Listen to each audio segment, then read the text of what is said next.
When he opened the seventh seal, there was silence in heaven for about half an hour. Revelation chapter 8, verse 1. Silence. Not the ordinary silence of cathedrals, but a heavy silence, as if time itself were waiting. Inside the Sistine Chapel, the doors close. 120 men take their seats, but they are not alone. Every wall of that room bears centuries of glory, blood, and prophecy. Every fresco is a witness, and above them, the Last Judgment watches, in paint and perhaps in spirit. White smoke or black, it doesn't matter. Before any color rises to the heavens, a question descends to the earth.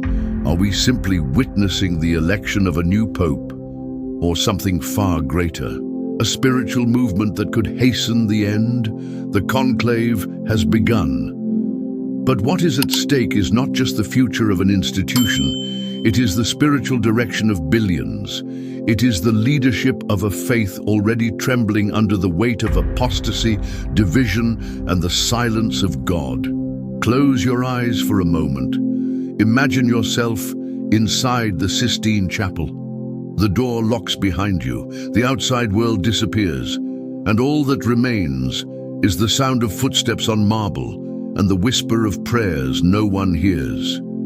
In this video, we will tear through the veils, historical, spiritual, and prophetic, that surround this conclave, because perhaps what is being decided among cardinals was not inspired by men, but foretold since the days of Daniel and John.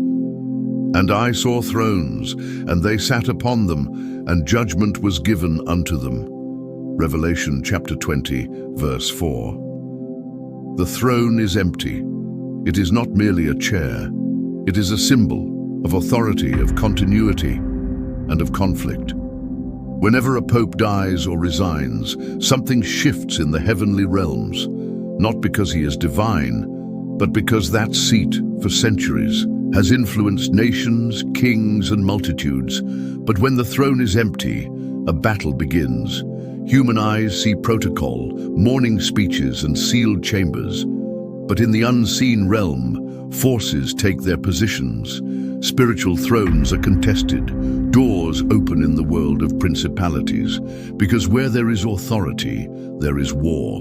And there is an ancient spiritual principle that few know. Whenever a priest falls, a spirit tries to rise. And whenever a mantle is left on the ground, someone or something will attempt to claim it. In the past, when kings of Israel died, prophets had visions, heavens opened, and judgments accelerated. And today, as we face a vacant papal throne, are we simply watching an ecclesiastical succession? Or is heaven once again on alert?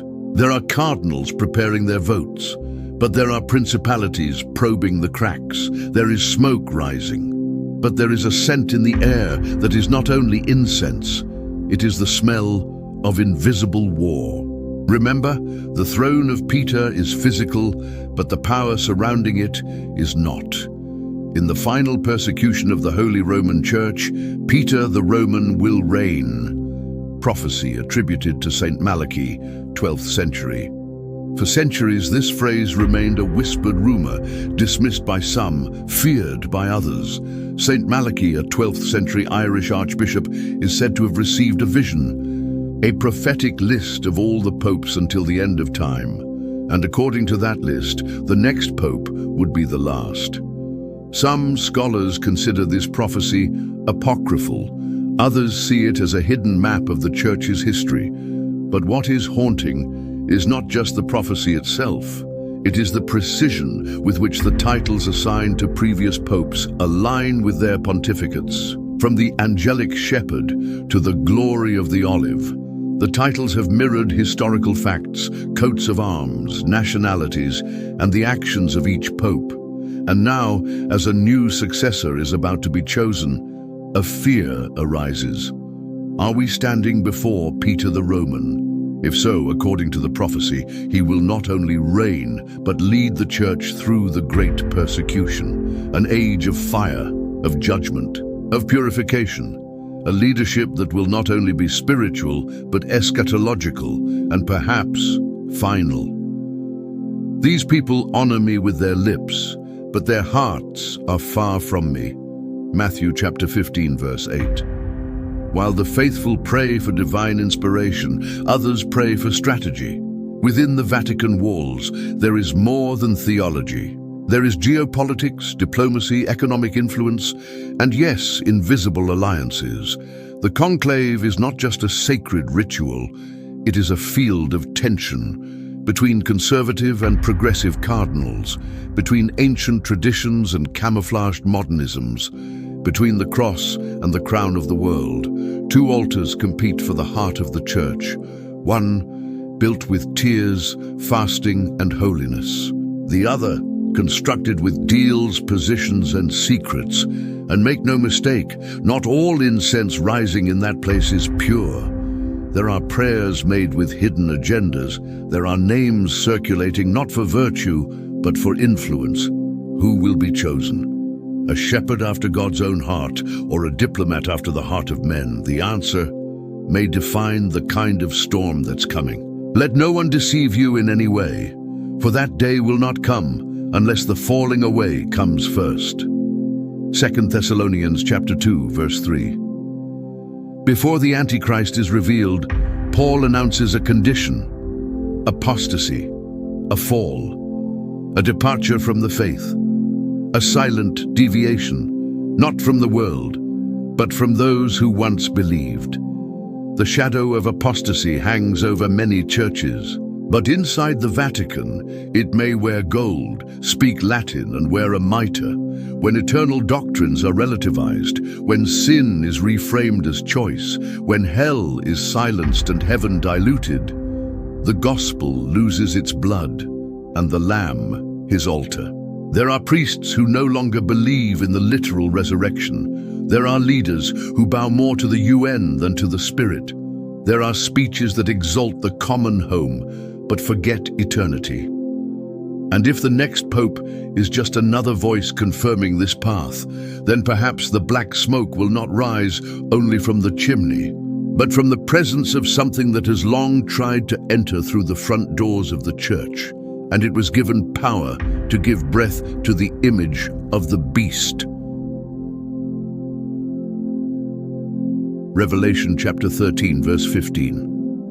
Some choices change the course of an institution, others change the course of time. This conclave may appear to be just another succession among many, but what if it's the last? What if the one chosen is the man who, knowingly or unknowingly, will open the doors of the church to the New World Order?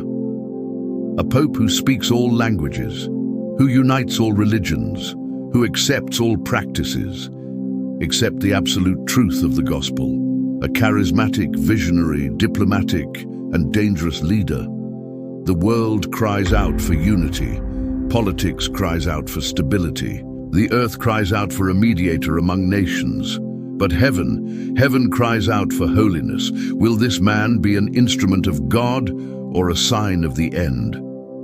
The scriptures warn, there will be deception, signs, wonders, and many will follow the beast, thinking they are following the Lamb. He who has ears, let him hear what the Spirit says to the churches. Revelation chapter 2, verse 7. While the trumpets of the world announce a new pope, there are other voices, quieter, deeper, speaking to those who wish to hear. They are the voices of the Spirit, calling to repentance, calling the faithful to watchfulness, awakening those who sleep beneath the stained glass of religiosity, because the true kingdom does not move by the smoke of the chapel, but by the invisible breath of the one who judges hearts. Can you hear it? Amid applause, headlines, and analysis, there is a divine whisper saying, "Be ready." What began as just another conclave may end as the seal of a time. Watch, therefore, for you do not know what hour your Lord is coming. Matthew chapter 24, verse 42. This is not just about a new pope. It's about a new spiritual season over the world. And what if this is the last? What if the choice made today echoes at the great white throne? The church remains alive, but not every church is awake, and not every altar is recognized in heaven. Now, it's up to you. Pray, discern, be sober. Because perhaps what was decided in Rome was already written in the stars and in the book sealed before the foundation of the world. If this video spoke to your spirit, share it, subscribe. Leave a comment with your prayer or discernment, because time is not just passing, it is being fulfilled.